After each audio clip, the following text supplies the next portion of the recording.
Mass is held at the Armenian Orthodox Church in Damascus, marking Christmas according to the Eastern calendar. And Israeli forces of occupation continue their arbitrary policy in the villages of occupied Golan, setting up more military checkpoints at the entrances.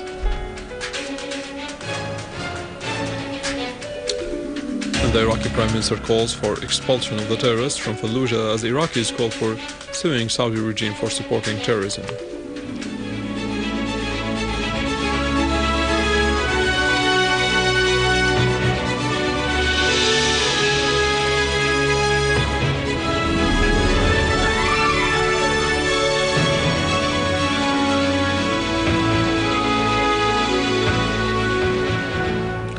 Good afternoon, this is news in English from the Syrian Arab Television in Damascus. A Mass is held on Monday at St. Sarkis Church for Armenian Orthodox of Damascus Parish to mark Christmas following the Eastern calendar. Archbishop Nalbandian called for peace and stability in Syria. When he conducted the Mass, he also called for all Syrians to unite firmly and to be armed with love and tolerance in face of terrorism.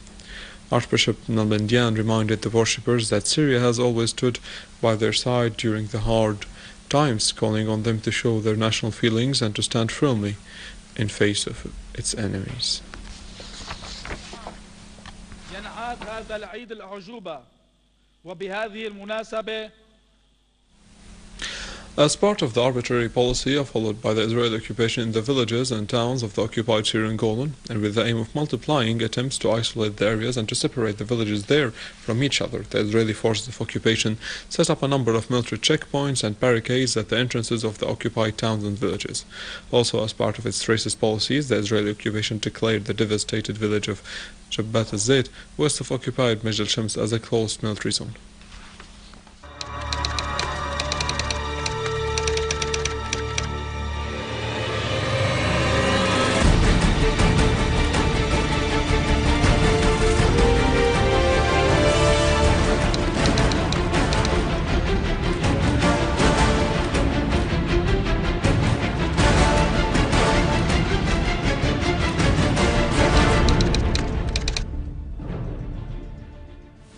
Prime Minister Wael Halaqi underlined the government's willingness to boost bilateral cooperation with South Africa in the economic domain to increase the bulk of trade exchange between the two countries.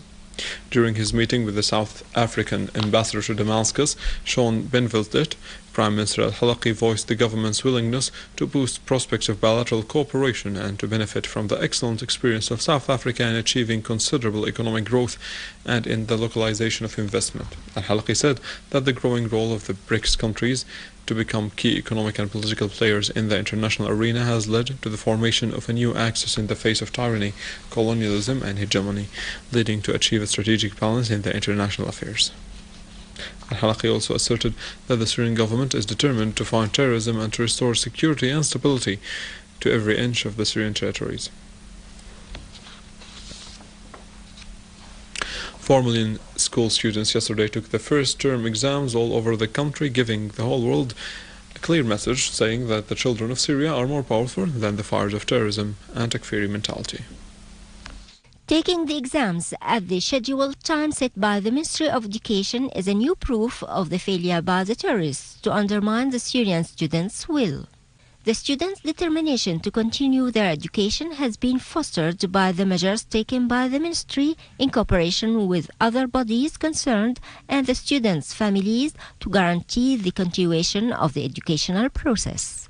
Among these measures were applying part-time class attendance to cope with the shortage in the number of schools, as some have been targeted by terrorists, while others have been turned into temporary sheltering centers for displaced families.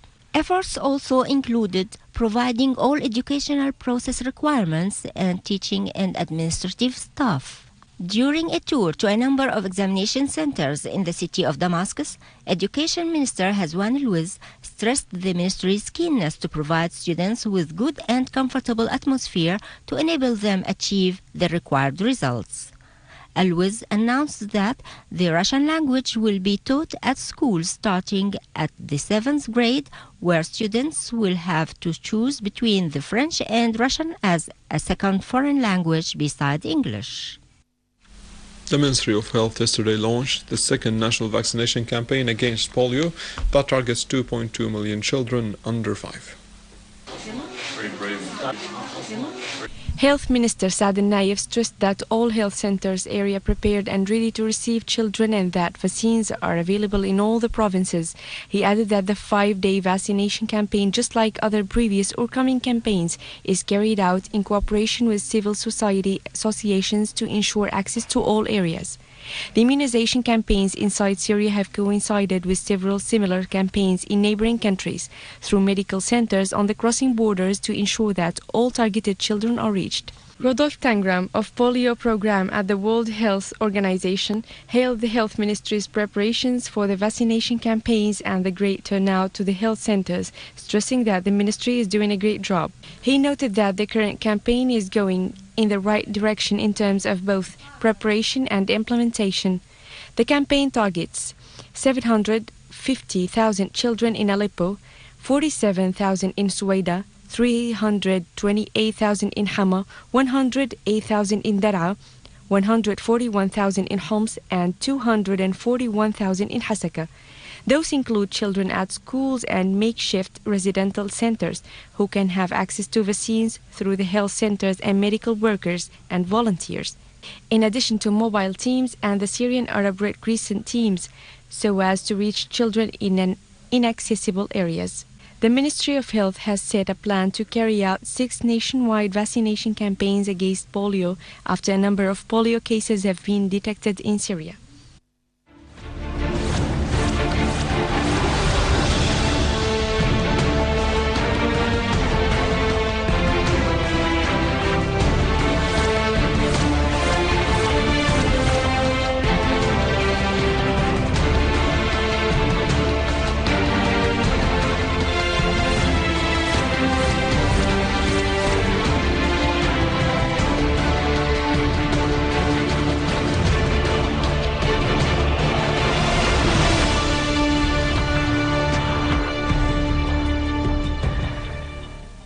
Syrian Arab Army destroyed several terrorist hideouts in Latakia countryside and in Daraa and its countryside, killing many terrorists and injuring others. A military source said that the Syrian Arab Army foiled an infiltration attempt by a terrorist group into the area of Qast al-Ma'af in the northern countryside of Latakia, killing many terrorists and injuring others. Among the terrorists killed, there were the Turkish Bakir Othman, Bisar Shawish and Nuruddin Oglan, in addition to Fahmi Mualla Musa. Also, the Syrian Arab Army units killed a number of terrorist leaders, destroying their weapons and ammunition which were hidden in their hideouts in the towns of Ataman and Al-Hirakim and in the neighborhood of Al-Karak and Asad in Tal al-Balad. Also in the area of Al-Ba'ajin in Deir Zor, Syrian Arab Army units restored security and stability as the workshops from the Governorate Services Directorate started their work of maintenance and rehabilitation at the time when residents started to return to their houses and properties. As the Spanish cops arrested a Spanish national, they suspected him to be linked to Al-Qaeda terrorist group which is fighting in Syria. The Daily Best U.S. press has mentioned that a dangerous double game by Saudi regime through sending terrorists to Syria and reassuring the West about fighting terrorism. Saudi regime increases its overt and clear support for the radical Islamic groups and Al-Qaeda branches in Syria. Jamie Demeter, writer of the article that talks about the Saudi jihad in Syria from U.S. intelligence sources, said that tens of Saudi terrorists were allowed to travel from Riyadh without any obstacles, as some of them were freed from jails, whereas Franklin Lump from the Counterpunch magazine has pointed out at increasing crimes committed against citizens in areas occupied by what is called the Islamic State in Iraq and Sham, stressing on the huge restrictions imposed on women there. The Russian analyst Vladimir Alexiev, in his article Why Does Not Saudi Arabia Want Stability in the Gulf, stressed that the Saudi governors during these circumstances think only about securing their soldiers, without seeking stability in the region, while the intelligence analysts in the West recommended that the Syrian army should remain steadfast and strong. In a statement, the Iraqi Prime Minister Nour al-Maliki has called upon the locals of Al-Fallujah to repel the terrorists from their city and to keep it away from a possible offensive and the ensuing dire consequences of armed confrontations. In relevant context, Iraqi political powers have called for filing a case to the United Nations against Saudi Arabia for supporting and funding terrorism in Iraq. Media and intelligence reports have indicated that Saudi Arabia was involved in the crimes and terrorist attacks perpetrated in Iraq recently, which resulted in destroying Iraq's infrastructure and claiming the lives of thousands of Iraqis. With this, we end our news for today. Thank you for watching. For more details about Syria and the region and to view this bulletin again, you can always visit our website in English, www.syriaonline.sy. Now to the latest in business and market news with Vani Konijian, but after a short break.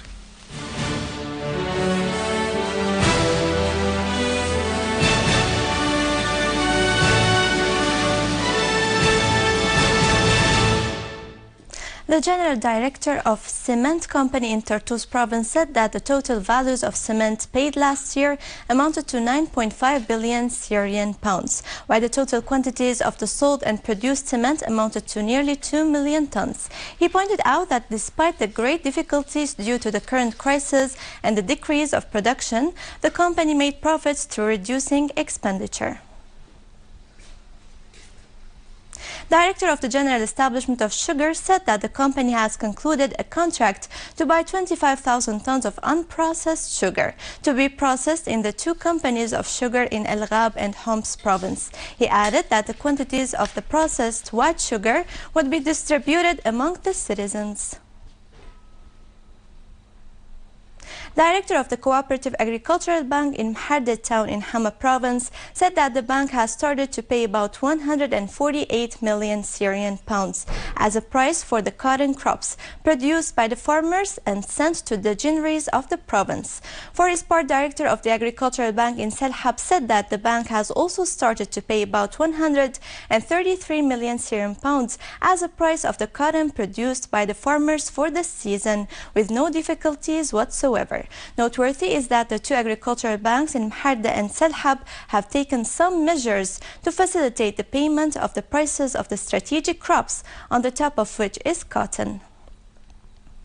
Director of the Syrian Arab Standards and Metrology Organization said that it was seeking to adopt a national system of standards and metrology in line with the international standards to cope with the scientific development in this domain, with the aim to adopt standards that would enable the national products and goods to compete in the Arab and international markets. He added that the organization was cooperating with other international standards and metrology organizations and that it prepared executive programs for two memorandums in the domain of standardizing and metrology. He concluded by saying that the organization issued 53 certificates in various domains last year.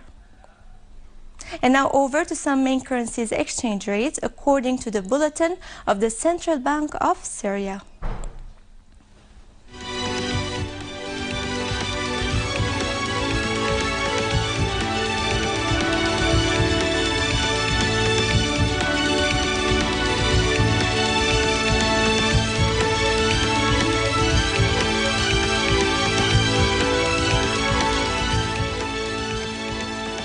Thank you for watching us and Merry Christmas.